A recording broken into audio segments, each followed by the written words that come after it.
इस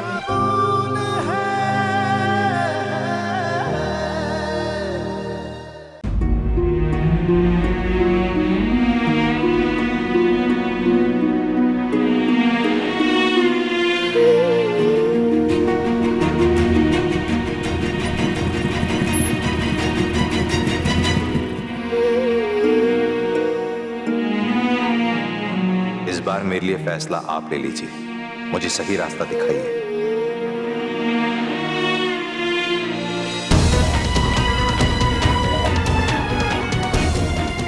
कहाँ रह गया असल?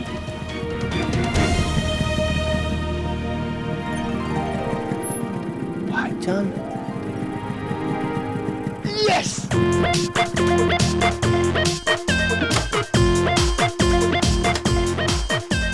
ये है तुम्हारा सरप्राइज। वाह क्या सरप्राइज है भाई, क्या बात है भाई। मैं कहता था ना, भाई का दिल दरिया, प्यार समुंदर है।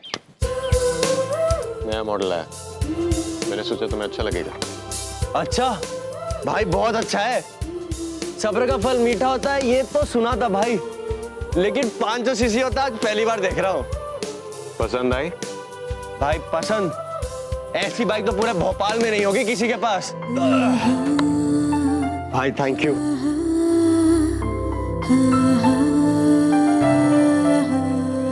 वो गाना और वो मैसेज नहीं भेजना चाहिए था राशिद। जो कहानी खत्म हो चुकी है उसमें नया मोड़ नहीं लाया करते। मैं भी यही सोच रहा था, अभी अपने एक दोस्त से यही कहने वाला था। मान चुका था कि अब हमारे रास्ते कभी नहीं मिल सकते, कि अचानक तुम सामने आ गई।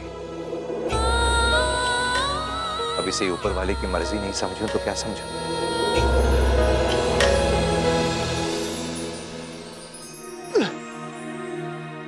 मामू और मुमानी चाहते कि मैं आपसे कभी मिलूं तक नहीं, मैं आपसे कभी बात तक नहीं करूं।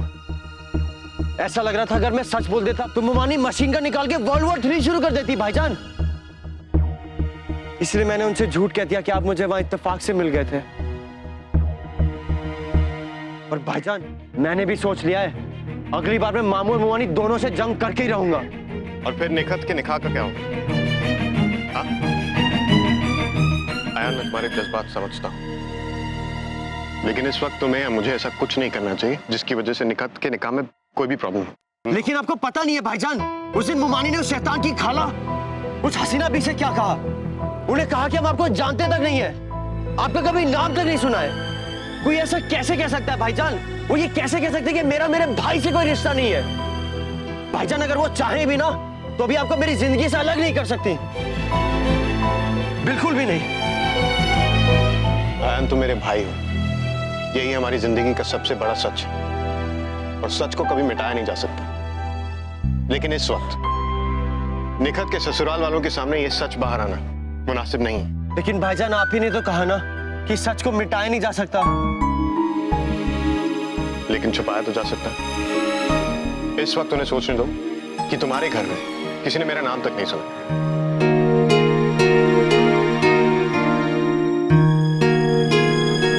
आयन, हमारे रिश्ते में कोई फर्क नहीं पड़ेगा। तुम कल भी मेरे छोटे बेवकूफ भाई थे, आज भी हो और हमेशा रहोगे, समझे? भाईजान, मैं इतना बेवकूफ नहीं हूँ, मैं SMRT हूँ। SMART। हाँ। बस एक A ही तो मिस हुआ है, इसका मतलब थोड़ी कि मैं बेवकूफ हूँ। बिल्कुल नहीं। अक्सर नजरें वही देखना चाहती हैं राशिद जो दिल देखना चाहता है। हमारा मिलना कोई ऊपर वाले का इशारा नहीं है, महज एक इत्तेफाक है। दुनिया में कुछ भी इत्तेफाक नहीं होता दिलशाद, सिर्फ हम उसे इत्तेफाक कहते हैं। सब कुछ पहले से लिखा हुआ है। तकदीर के वर्क पर लिखी हुई हर बात मेरे 17 साल के आंसू मिटा चुके हैं।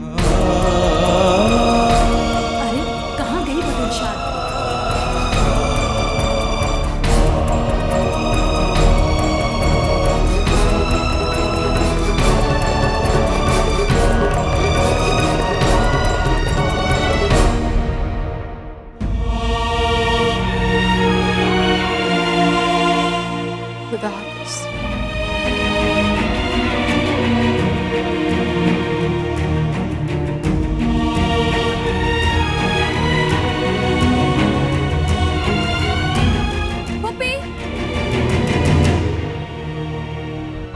एक्चुअली मैं सोच रही हूँ कि थोड़ी देर और रुके। ओके। जाने कहाँ चली गई, वरना आज कुछ ना कुछ तो पता चला के ही रहती मैं। रुको रुको, हम लोग टीवी शो का ऑडिशन ले रहे हैं, आप लोग देना चाहेंगे? TV show? हाँ हाँ, क्यों नहीं, देंगे ना।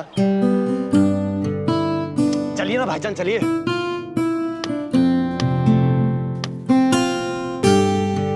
वो लोग तो कह रहे थे इसका नाम भी नहीं सुना, लेकिन इनके बीच में तो गहरा रिश्ता लगता है। ये उस घर का ऐसा राज है जिसे जानते तो सब हैं, पर हमें नहीं बताना चाहते। पर मैं इस राज को बेपर्दा करके रहूंगी। असद अहमद खान की सच्चाई इन लोगों के मुंह से उगलवाऊंगी।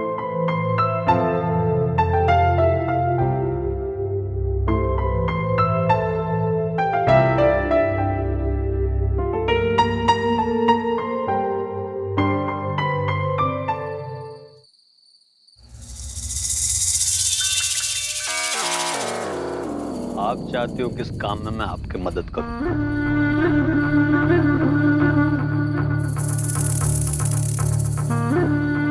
हाँ, मैं जानना चाहती हूँ ये अयान और असद अहमद खान के बीच में क्या रिश्ता है। और तुम जानते हो ना, इस मामले में मैं किसी अपने पर, जाने कि अपने छोटे भाई फिरोज तुम पे भरोसा कर सकती हूँ। आप बेफिक्र रहो आपा। अब फिरोज ने तो बड़े बड़े काम करना छोटी मोटी बात है। आप तो चिंता ही मत करो, जाकर आराम से सो जाओ, काम हो गया आपका। सच फिरोज, मुझे तुझसे ना यही उम्मीद थी। इस बहाने आपका काम तो आ जाऊं।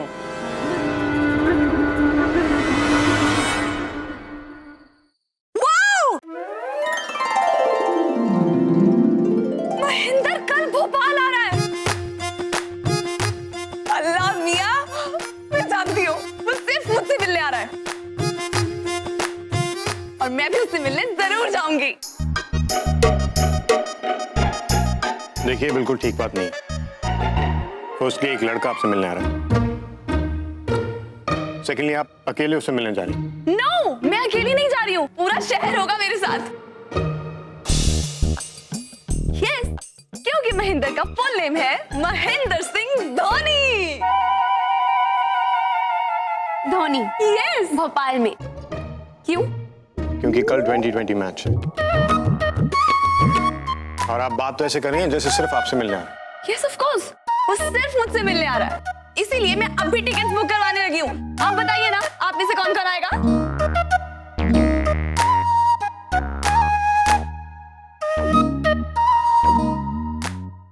मैं नहीं आ सकती। क्यों नजमा? क्योंकि कल मुझे काम है।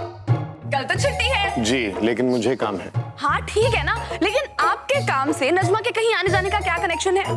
मैं नजमा को अकेले किसी क्राउडेड प्लेस में जाने की परमिशन नहीं दे सकता। नजमा अकेली नहीं जा रही है मिस्टर खान, मैं उसके साथ जाऊंगी। मैं आप दोनों लड़कियों को अकेले जाने की परमिशन नहीं दे सकता। Even you are not allowed. What? Not allowed? जी।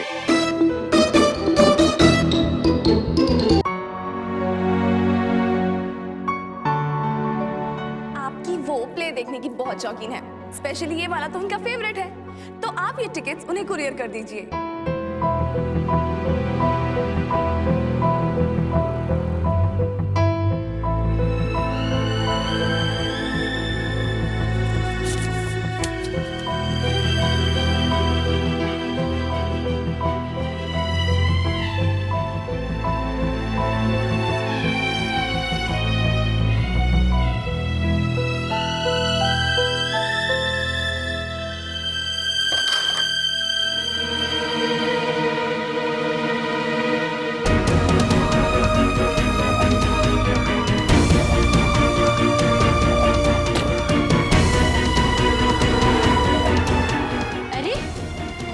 कपड़े नहीं बदले? हाँ, वो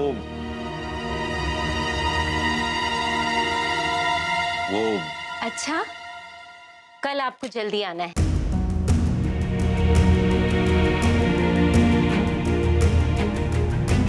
हसीना भी आ रही हैं, सगाई की तारीख तय करनी है।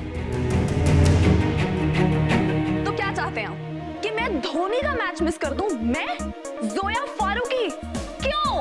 क्योंकि आप वहां अकेले जाना चाहती हैं, वहां बहुत भीड़ होगी, कुछ भी हो सकता है। देखिए मिस्टर खान, मैं सिर्फ एक मैच देखने जा रही हूँ। यू नो व्हाट, आपकी प्रॉब्लम क्या है? आप भोपाल में नहीं, आप अभी भी 17th सेंचुरी में रहते हैं।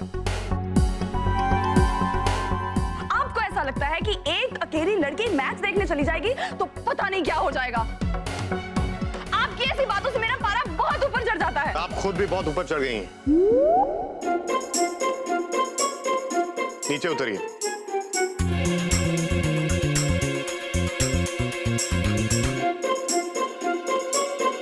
अभी बोलिए, मैं जा सकती हूँ ना मैच देखने? बिल्कुल नहीं, मेरा घर है, मेरे उसूल।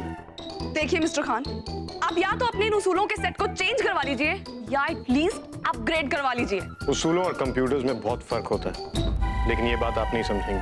ओके,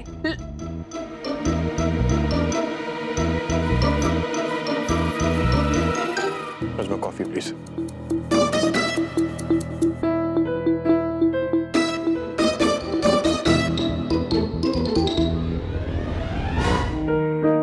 शिरीन, ये मैं रख दूंगा।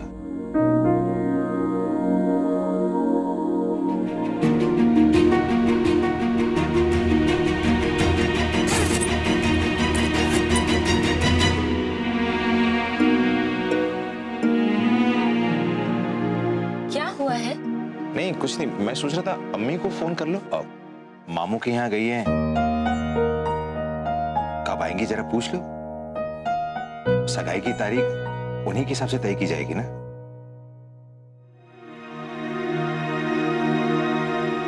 आपी प्लीज, मैं ठीक हूँ। तो चाहे कितनी भी बार इनकार क्यों ना कर ले, मुझे पता है तू अपने आप से झूठी बोलेगी।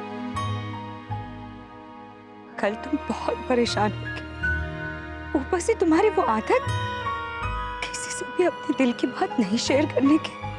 आपी, I miss you so much. आपकी डांट खाए हुए बहुत दिन हो गए ना। आप भी तुझे मिस कर रही, वापस आ जा। आपी, आप तो जानती हैं, सिर्फ 3 साल की थी जब मैंने अम्मी को खो दिया।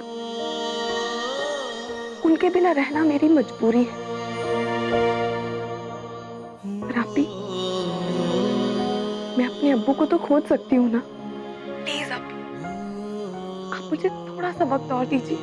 मुझे यकीन है मैं अब्बू को जरूर ढूंढ लूंगी। जोया, इतनी दूर से तुझसे तेरी आपी ने लड़ाई करने के लिए या तुझे डांटने के लिए फोन नहीं किया मेरी बच्ची। तो बस अपना ख्याल रखना। आप भी अपना ख्याल रखना आपी। बाय, अल्लाह हाफिज। अल्लाह हाफिज।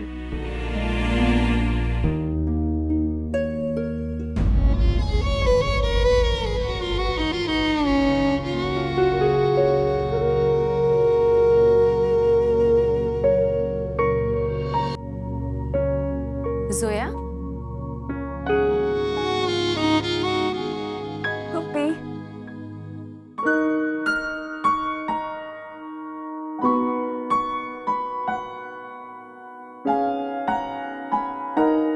बैठिए ना। क्या हुआ जोया? कुछ नहीं पुप्पी, ऐसे ही। तुम ठीक हो? Yes puppy, I am fine.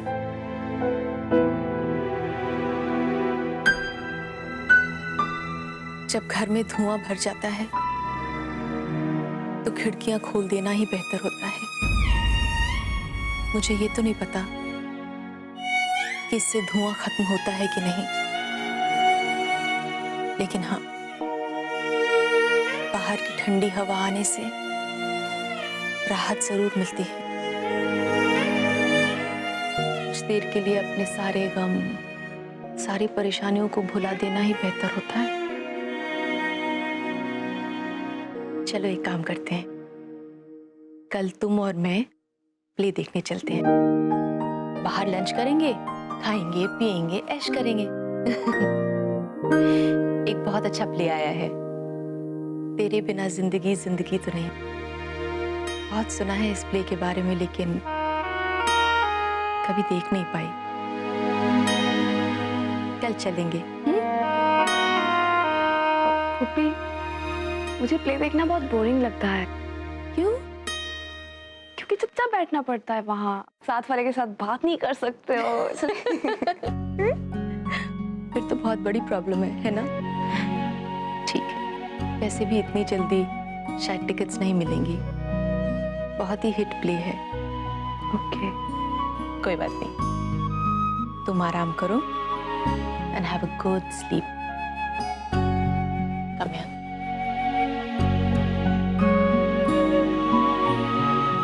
Puppy,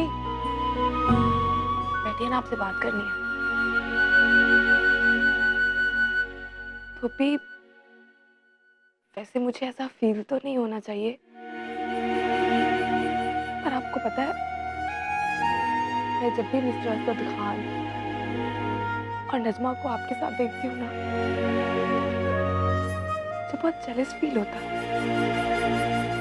भी उन्हें कोई आइडिया नहीं है वो कितने खुशकिस्मत हैं कि उनकी अम्मी उनके साथ है। इस दुनिया में हर चीज रिप्लेस हो सकती है, बस एक माँ रिप्लेस नहीं हो सकती।